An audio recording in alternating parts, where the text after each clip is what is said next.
Welcome back to Kingdom of Learning. So I have brought this very important video for all those aspirants who are waiting for the result of third round of counseling of IP University. So actually what are we going to discuss in this video? Let me tell you that first of all we will discuss about the third round of counseling, like what is expected from this third round of counseling. Then I'll tell you what is this conversion round, why the university has provided you this thing, conversion round. Then we will discuss about your refund policy, like when you should apply for that and how much refund you can expect and all. So stay tuned, watch the video till last, and if you have not subscribed to Kingdom of Learning yet, do it fast. So let us discuss like how much cut off will come down after third round. So actually this is expected that many children are still left who haven't been provided any college after first round and second round. And many of you are there who are not satisfied with your colleges. So can we expect that there will be a major decline in the cutoff? So answer is yes. We are expecting that there will be a big decline in the cutoff in the third round.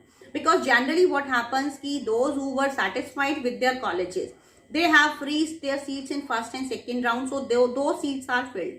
But if we look at the scenario, many students, like we can say 80% of the students are still not satisfied and they are still waiting ki they will again fill their choices. They will not freeze them, they will keep them floating, and they will expect that they should be given better colleges. So there is no harm in that. I will also suggest, as I have told you in my previous video also, that there is no harm in keeping your seat on float option, right? You don't have to freeze it if you are not satisfied, because after third round also there will be sliding round, and there also possibility is there that you may get upgraded, means your college choice may be upgraded.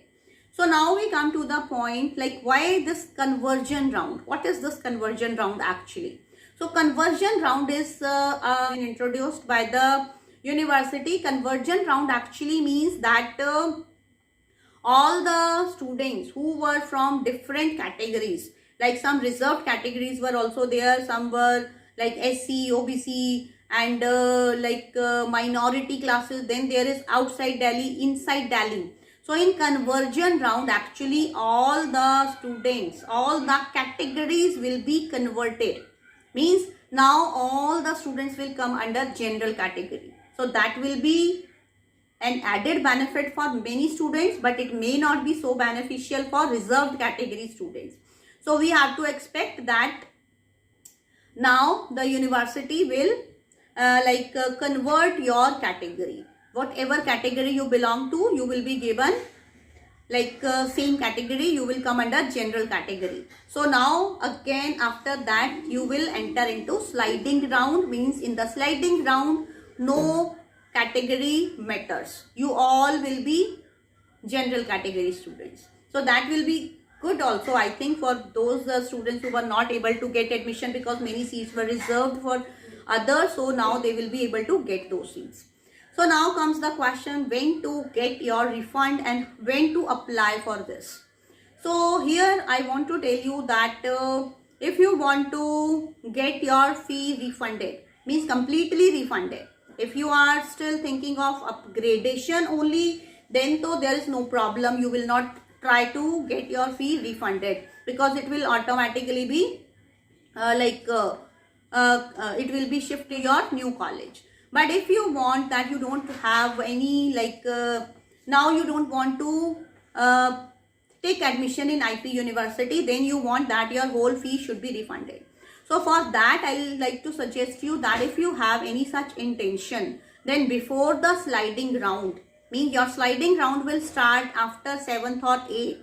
So before that try to apply for refund if you want, because then you will be able to get maximum refund, and means very less deduction will be there. But if you will get late, after that if you will apply, then one time duration will be given, and if you will apply during that, then 80% refund will be there, and after that then 50%, and then it will come to 0%. So it will be better to decide in time. Now I think this is high time that you should take the final decision. After third round, you should take the final decision whether you want to go to IP University, whichsoever college is given to you, because in sliding round you will not be, means whatever college has been given to you in third round, that will be given to you in sliding round. If there is no upgradation, then you cannot even withdraw, then you will have to means retain that college only. So that thing is also there. So it will be better that if you want to withdraw completely from IP University, you should apply for refund before 7th or 8th, right? So that will be better for all of you. So I think I have provided you complete information. So if you are watching Kingdom of Learning for the first time, do subscribe to it and share this video with others also, and don't forget to